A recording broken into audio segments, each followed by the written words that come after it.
Guidance office now has top billing on the school district website. Not just the high school webpage, but as soon as you type in springboro.org, you're going to find us. It's the graduation cap right in the middle of the page.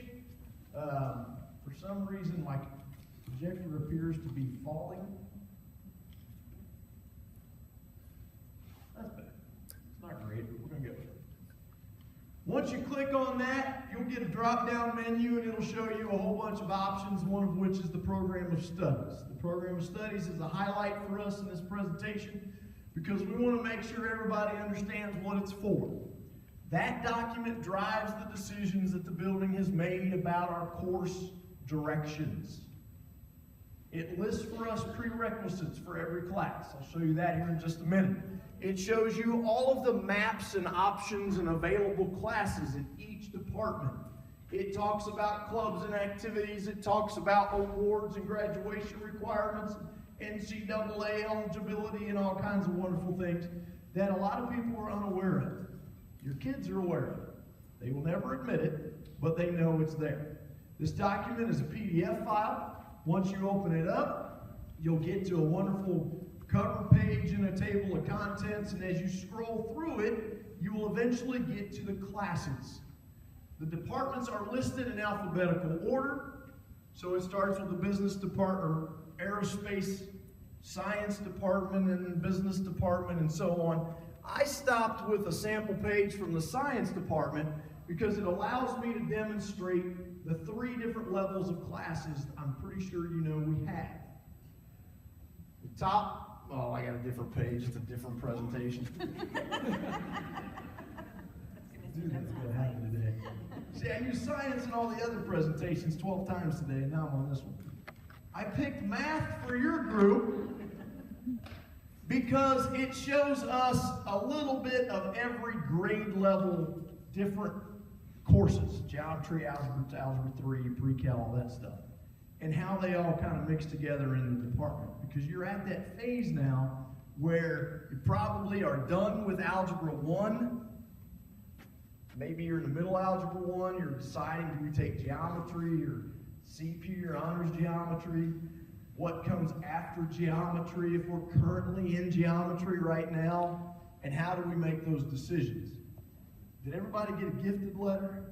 Some of you got a gifted letter. That's created some confusion. We knew that sending it out. There's really no other way to do that in our minds. So if you got the educator's perspective, which is a little unique because nobody thinks like teachers, and so it can be a little hard to understand, and we get that. So we're going to address that a little bit today. But what I want to draw your attention to up here is what is in blue under the course titles. The high school has made a concerted effort to make prerequisites a priority, to let the prerequisites of a specific class drive who gets in the class. You probably don't remember this, but several years ago, we would send a letter home to you that said the teacher doesn't recommend your son or daughter for geometry.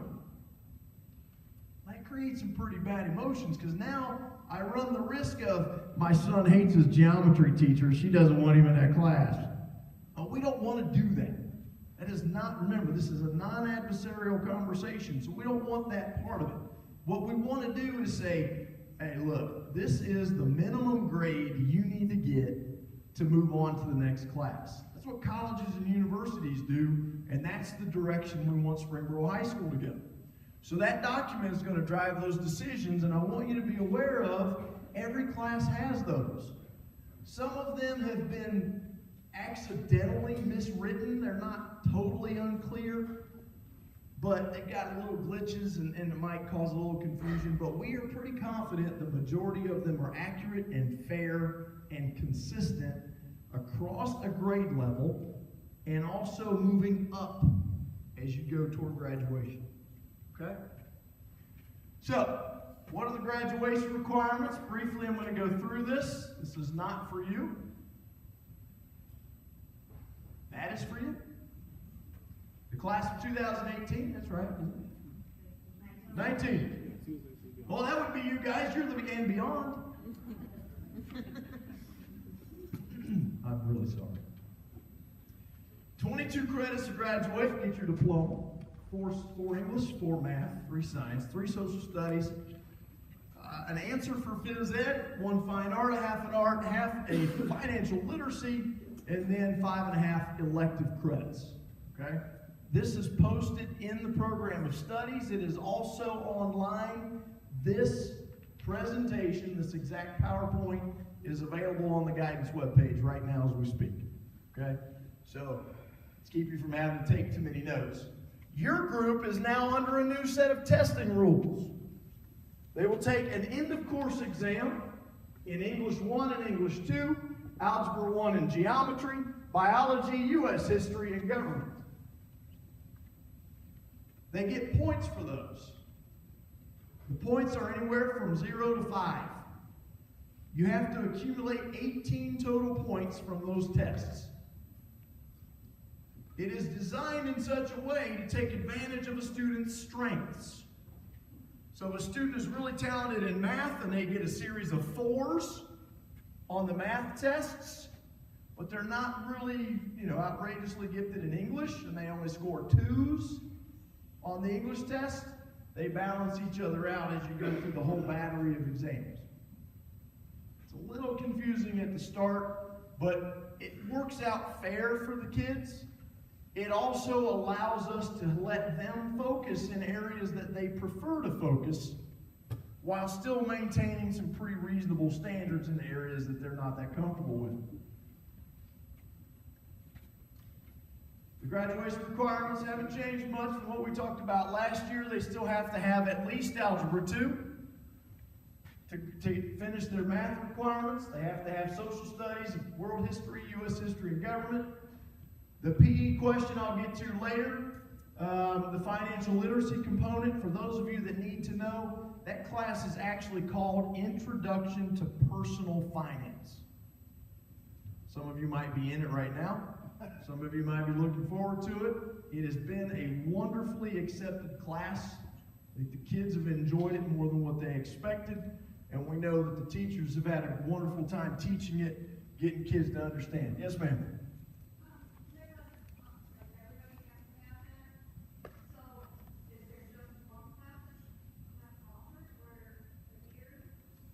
Yeah, the question is, everybody has to have that. Is there only one class offered? Currently, right now, I think we have, because it's only a semester class, I think we have 24 sections of it, but everybody in the building kind of has to have it, so that's going to grow. We offer it virtually every period those semesters. So as the demand grows, we will try to house it the best we can, but that's limited by certified teachers and stuff like that. If it comes down to who gets in and who doesn't, it's really going to be by age and graduation need. So we hope to house that as often as we can. We don't, if kids want to be in it, we'd like them to get it taken care of, but it's also something that we will offer in the summer. Is that what I just heard? Yeah, we are offering it as a summer course as well. It's very similar to government. Recommendation, what year they take that? It's geared toward 9th and 10th grade. I think originally it was geared toward juniors, but then we had to move government to the junior year. So 9th and 10th grade is an appropriate age group for it, but we have kids that are seniors taking it, and it's really been successful so far. Anybody else? Very good. Okay. And then we talked about the 18 points for the exams. When we meet with your student, they're going to get 3 pieces of paper. They're going to get a course list that will show them every class that we offer in the building. They're going to get a planner that's I'm going to talk about here in just a second, but it's specific for their age group. It's designed specifically for current freshmen. And then they also have a 4-year planner I'll show you in just a few minutes. They also got, let's see, you guys are current freshmen. You guys got a green, was it green? Yeah, see, I got one there. That's good. You got to back me up on this. They got a green piece of paper that is a username and password for them to log into the system. We'll show them how to do that. They can log in now. The system is live.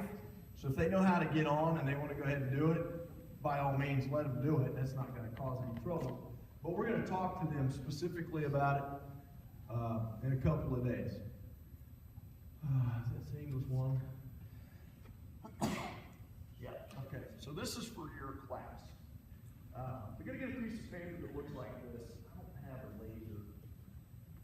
So I'm pointing up there, and I'm pointing at the column on the left. That's all gray. That is designed for them to write the names of the classes they are currently taking. So I put English 1 on there for them. What are they taking in math? Are they currently in Algebra 1? Are they currently in Geometry? Whatever it is, put that down. And then so forth, so on and so forth as you go down the column. The design of the paper, and when you get it, it'll say this, but the design of the paper is to work from the left to the right with you and with their teachers as to what is the next class I should take. If I'm a teacher talking to you about all of your classes, it's kind of important for me to see what you're in and everything. And then I can make some positive suggestions for you moving forward. We've tried to list all the options. We can't fit them all in there, but we tried to list the majority of the core class options there in the center, and then it tells them the minimum number they need to pick. So you need to have one English class, you need to have one math, and so on and so forth. And you just write the class name then on the right-hand side. What that does is it's a conversation piece. It's designed for you to have something positive to speak with them about and to work with on paper instead of a post-it note or a folded up napkin at dinner time, which is very effective in its own right, but it doesn't provide you any kind of structure. And then at the bottom are courses that our kids always call electives. They are non-core classes available for them. Foreign language, most people forget, is not a graduation requirement, but the majority of our kids take it because they're college bound. The classes in the business or computer sector, ROTC might be a second-year option because your student still wants to get a second PE waiver in ROTC. So all of those things are stuff that your kids understand now, and we can all have a good conversation with moving on. That's for the current sophomores. Okay. This will be you next year. Juniors now have to take government. When we were all in school, we didn't take it till we were a senior. If you have a current junior right now that is not in government, they have to take it next year. But moving forward, current 10th graders and below will take government during 11th grade because of that end of course exam. Remember that? Really, we need to have them take that test and then have another year in case they don't score well. Okay? And some other reasons, but it fits better. That's for the current seniors. And let's talk about moving ahead. You might remember last year we talked about planning over 4 years. Priority there is basically setting goals for what class I want to get to. The program of studies then falls into place and helps us guide that as well. It allows me to work backwards. I was joking with freshmen today as we were presenting the class to them. They got it in their heads that they had to take all 22 classes next year. You can imagine when your students were freshmen, that's pretty easy to understand how they would think that. So we talked about English. You have to have 4 credits in English. Mr. Collins, what do you mean credit? Well, it's a class. You have to take an English class every year. So how do I know which one to take? Well, let's work backwards. So it fell into place. Remember, you take English 4 as a senior. You then have taken English 3 as a junior. All of your kids will take English 2, and I don't want to bore you, but you see where that's going. The other conversation then is, well, I want to take AP Biology. I'm sitting down with my student. I want to take AP Biology before I graduate from high school. What's the minimum requirement to do that? The prerequisite is chemistry and physiology before AP Bio. You better plan to take that as a junior, or maybe your sophomore schedule allows you to stick chemistry in there early. So that's what this is for. It allows us to map out to meet the minimum requirements. Put a couple demonstrations up there for you to use. and it moves along pretty easy. I really apologize for this. Is that better? Last year, you and I discussed the magic debate of, do I take general? We don't call it general anymore. We call it standard. We call it non-CP, a CP class, honors, or AP. The gifted letter has created a little bit of a problem, mainly because it appears to be a scheduling worksheet. We did not intend that to be the case. Please understand that that is a notification letter. We are telling you what the data says about your students' test scores and what classes they automatically qualify for at an honors level or an AP level. All we really need from you is to return that letter to us. Okay? You don't have to take an honors level course. You can deny that service. But we have to have a letter in place that you said that that's happening. So that's really the purpose of that letter. We really need to have it back, and if we don't get it from you, we'll probably call you and ask you and remind you to send it back to us. But the bottom line is, what is an appropriate level for my son or daughter? My conversation with your kids is always based around, what are you doing now? If you're taking college prep now, don't take a step backwards to a non-college prep level class unless it's not working for you at the CP level. We want to always take the next step forward. CP Algebra 1 should go to CP Geometry. Now, they may be struggling, and that's not the best fit for them. I understand that. But if they're taking Honors Algebra 1 right now, they probably should take Honors Geometry. And that's really the direction we want our kids to try to continue on. Challenge yourself, what are your current grades are, and what are your influences telling you? We all know in this room that they're the most influential person in a teenager's life is their friend sitting next to them. That's okay. It's not always right. But this is the conversation we should have with them about making these decisions. Lots of us, including myself, want to tell our kid, you need to be in that honors level class. You should push yourself. Dad, I'm taking 7 honors classes. Don't push yourself. That's too much. That's a little bit of a joke there. But I'm telling you, that competitive nature can be a problem as well. And that's something that we really, as a guidance office, want to alert you to as you plan moving forward. The competitive pressures the kids are putting on themselves is creating some problems too. So when you make these decisions, have a conversation with them. What do they like to do? What are their goals? You don't have to be outstanding right now. It is a process.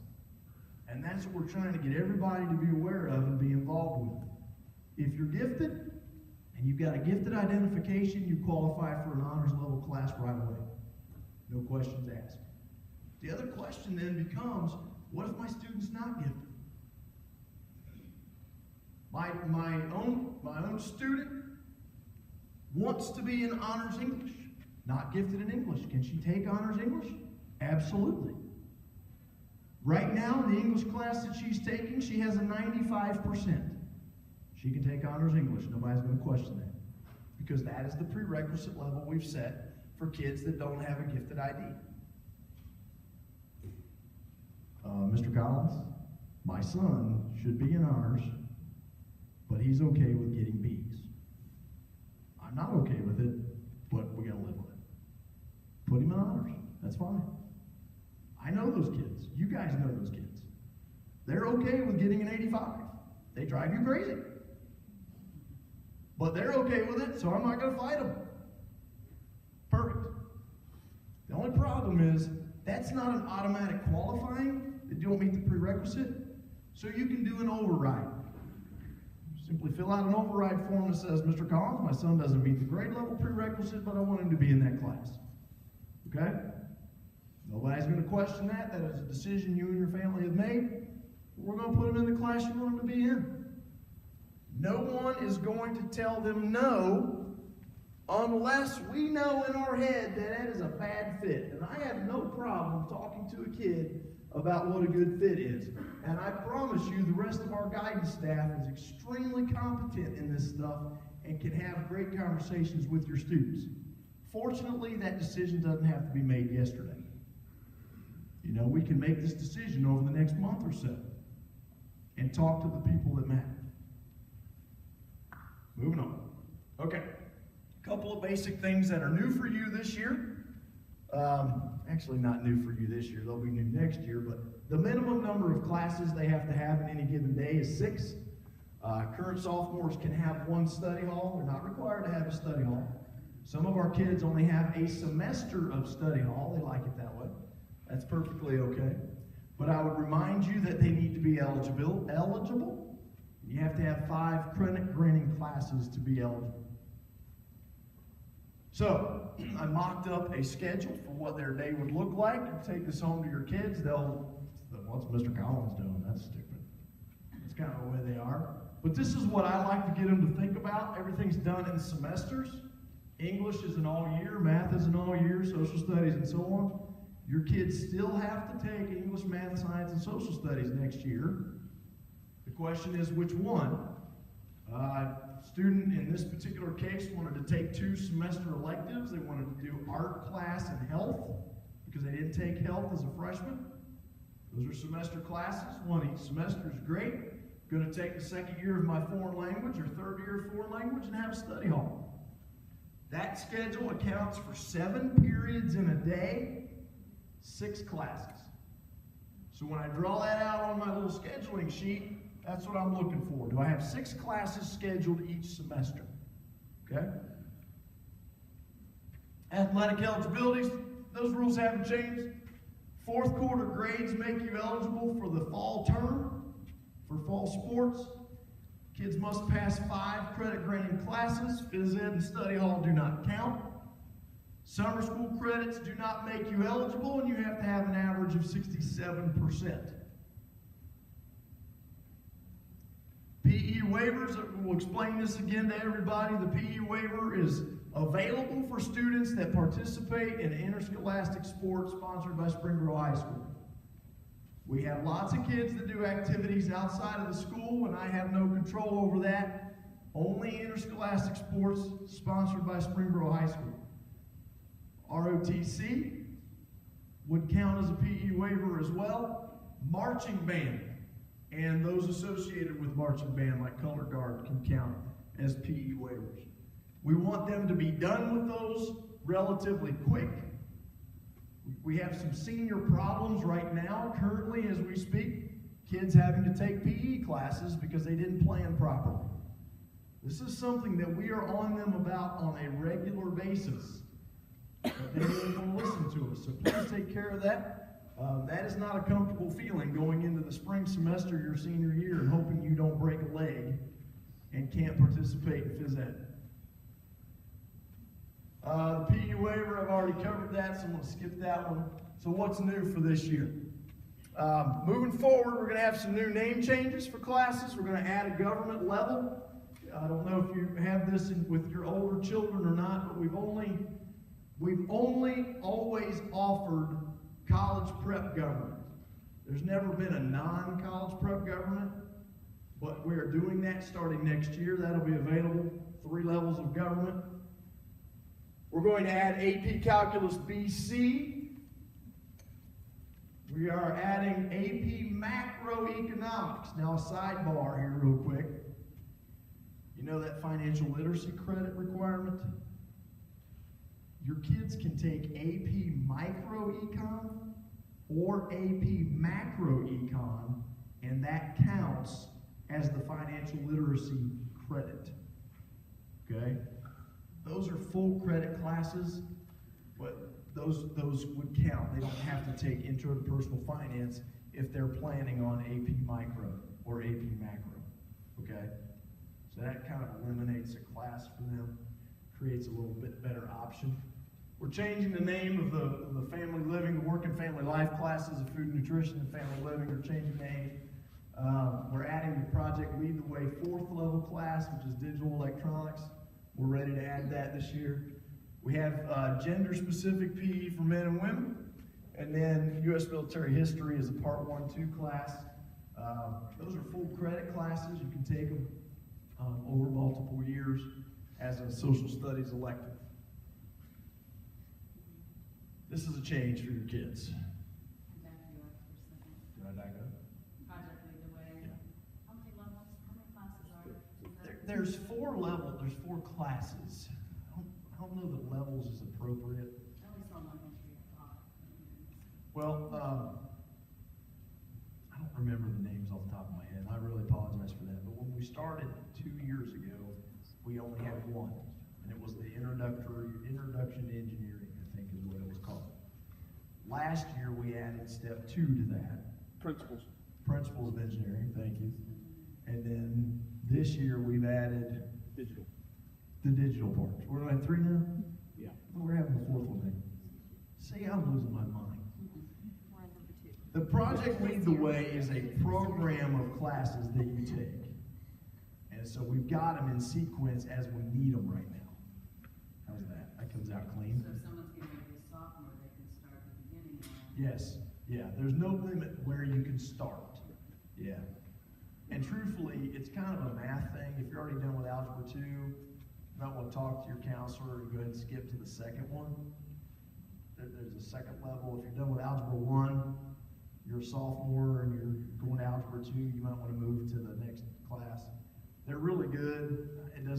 The sequence doesn't really make any difference. We just picked the sequence that was recommended by the Project Lead the Way program. Okay. All right. We good? Study halls. Last year, your kids scheduled study halls. That became a huge debacle. So we're not doing that anymore. They will wait on us. If they leave a period of the day, so to speak, if they leave it blank, we will fill it in with a study hall. Okay? We found the button you can push that'll just fill in all the empty holes. So it's a little more efficient than having them do it.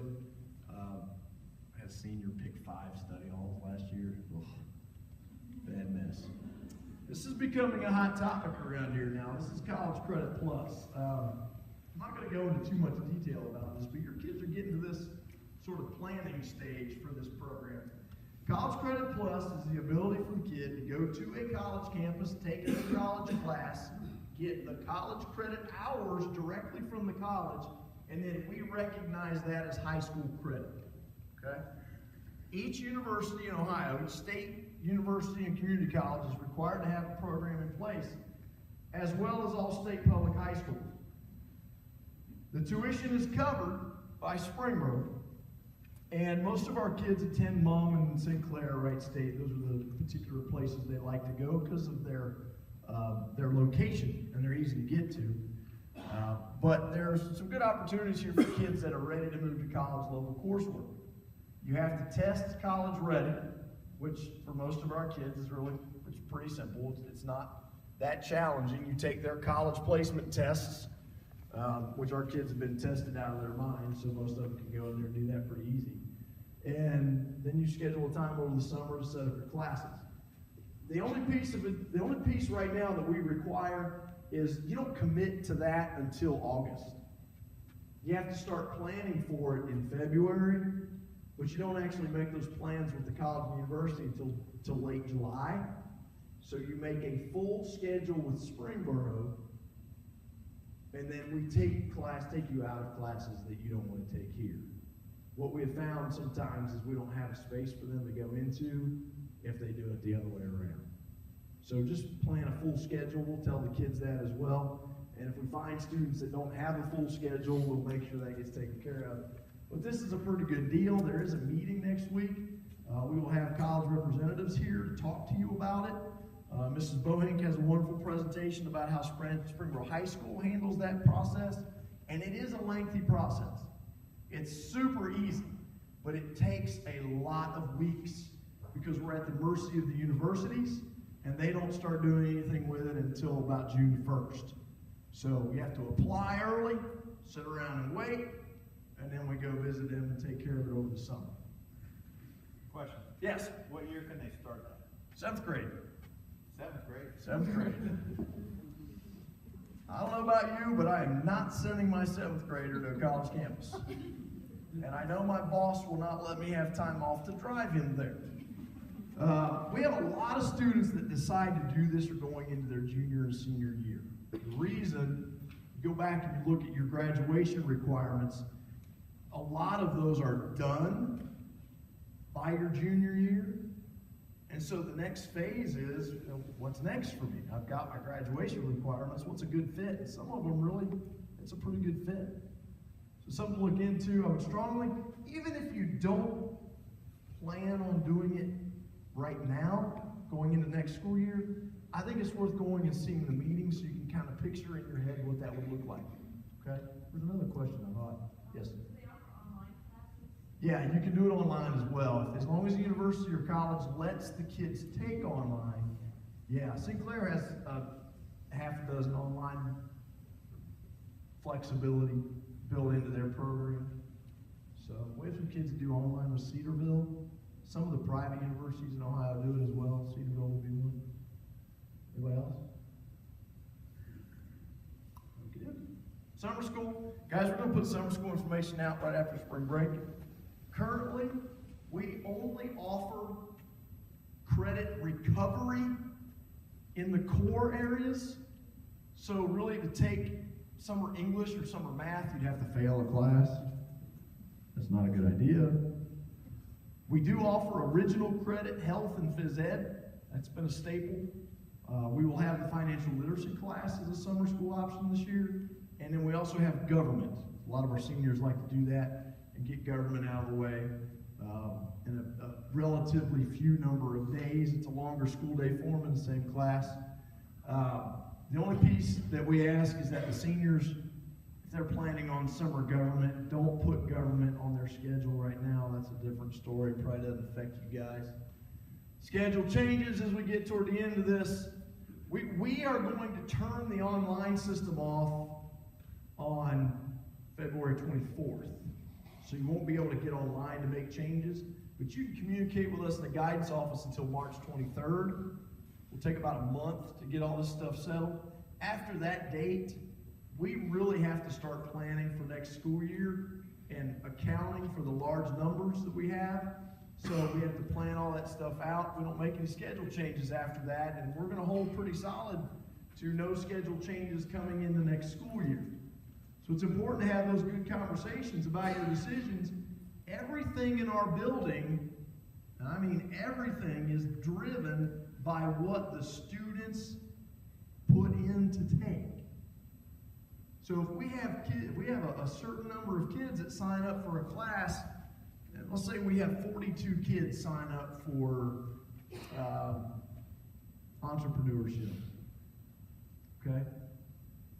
We can't have one class of 42. That doesn't work in high school. So that's got to be 2 classes. If we let kids come in and drop that, all of a sudden we're down to 32. That's okay. We can have one class of 32, but we plan for 2 classes of 32, or 2 classes.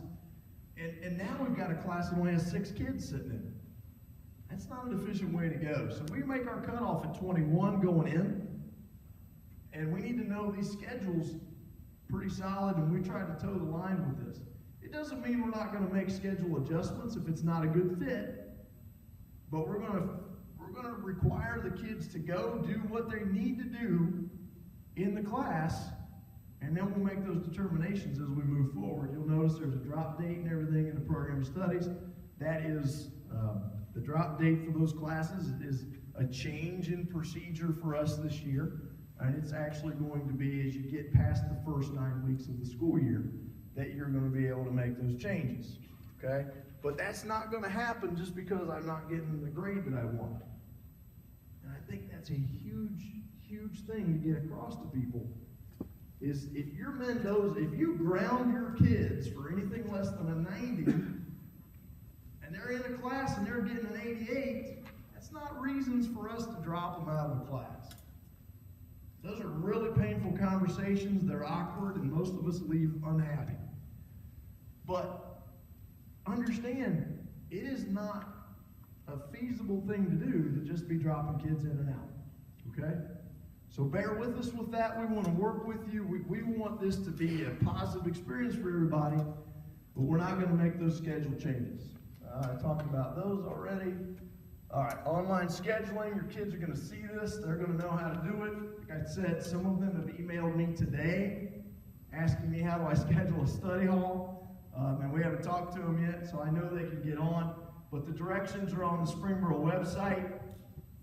When you get there, you click on scheduling information, and it will show you all of these PowerPoints that I'm showing you today. This is a kid presentation, so I'm kind of skipping some slides here. We're going to tell the kids who to talk to and how to write their classes out, and then how to get a hold of us. So that's the end of this particular portion. Give me 1 second to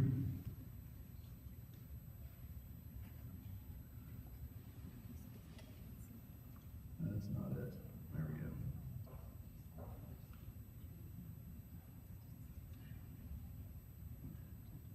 Bear with me a second.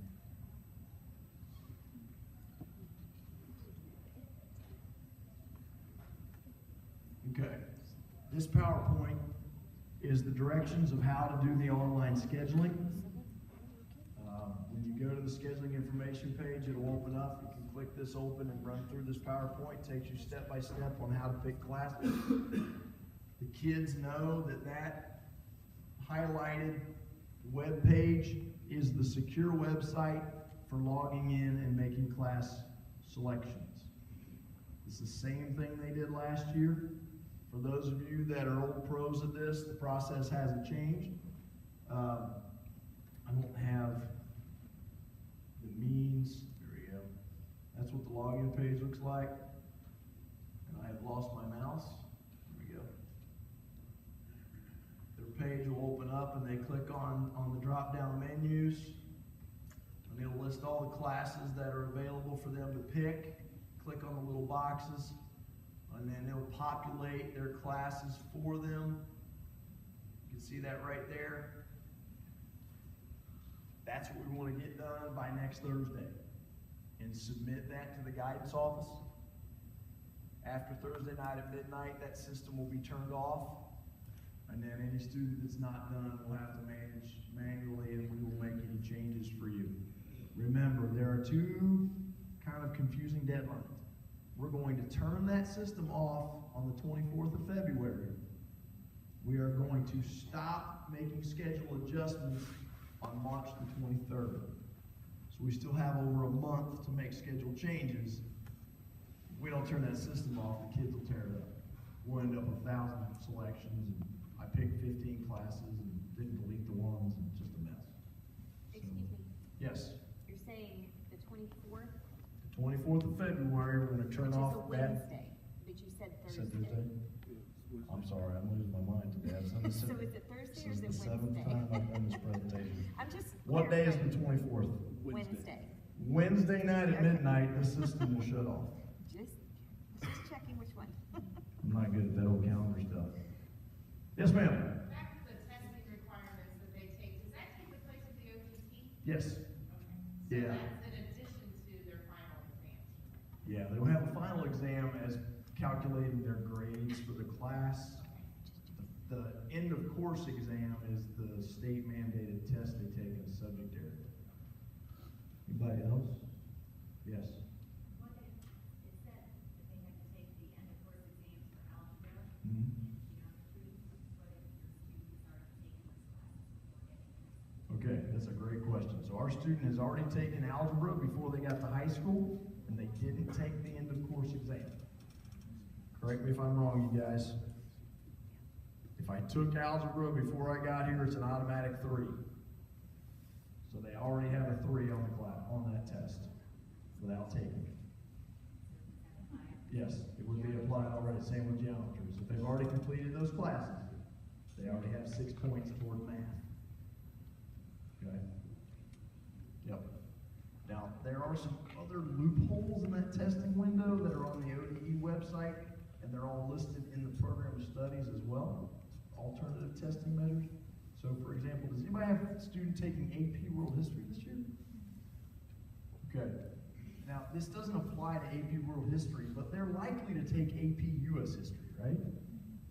So next year, they're going to sign up to take the AP US History exam. We don't require them to take the end of course US History exam, the AP US History exam, and then a final exam. The AP US History exam is the score you would use as your proficiency rating toward US history. Okay? So that would apply to US history and government specifically, because those are the two right now that have an AP course to go along with them. Anybody else?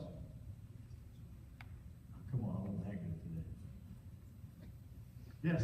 How would you compare the level of the AP US History exam versus the CP US History and the year exam? The question is, how do you compare the level of the exams? I don't know that I can, to be very honest with you.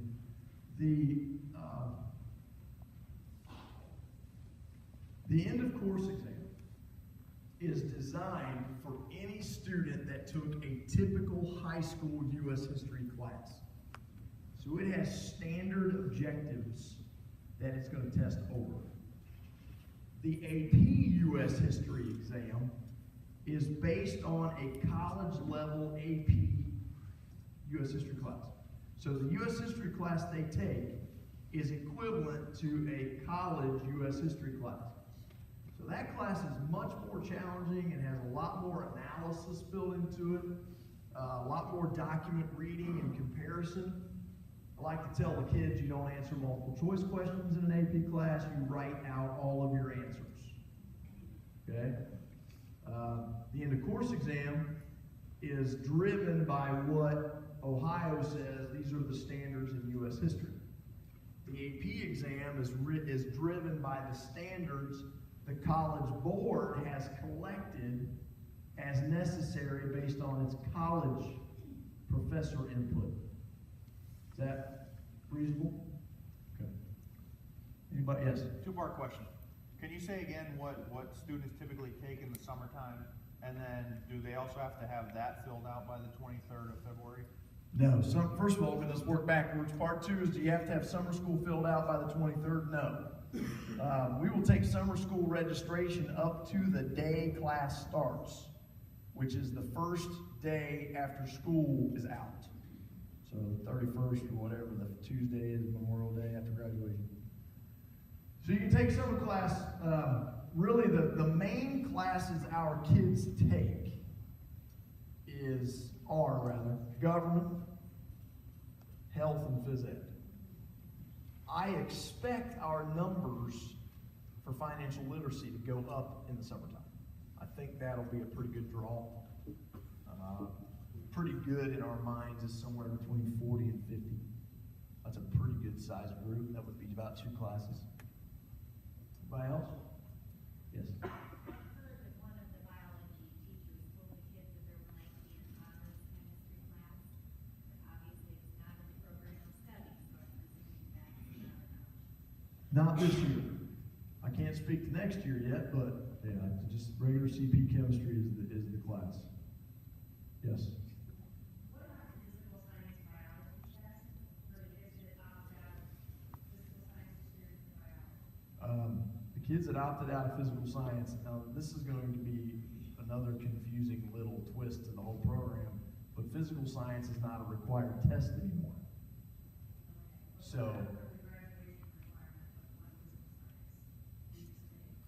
well, what will end up happening with them is they go biology, chemistry, physics, or another chemistry class, whatever they decide to do. But they usually end up okay. We've had kids go straight to biology as freshmen for about 8 years, and those kids are doing that so they can take the additional science classes at the top end. It's not the only way to get to those classes, but that's usually the driving force. Anybody else? Yes? Yes, sophomore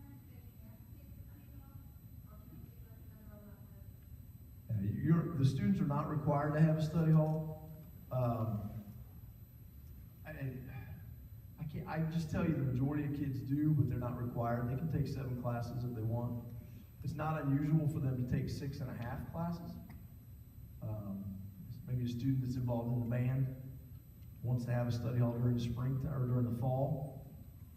The risky part now is we used to let them schedule that so they could request a first semester study hall, but with all of the options, it's become impossible to fit that into our building, so we can't guarantee they would get it. But it's not uncommon for a kid to take 6 classes one semester and 7 classes the other. Anybody else?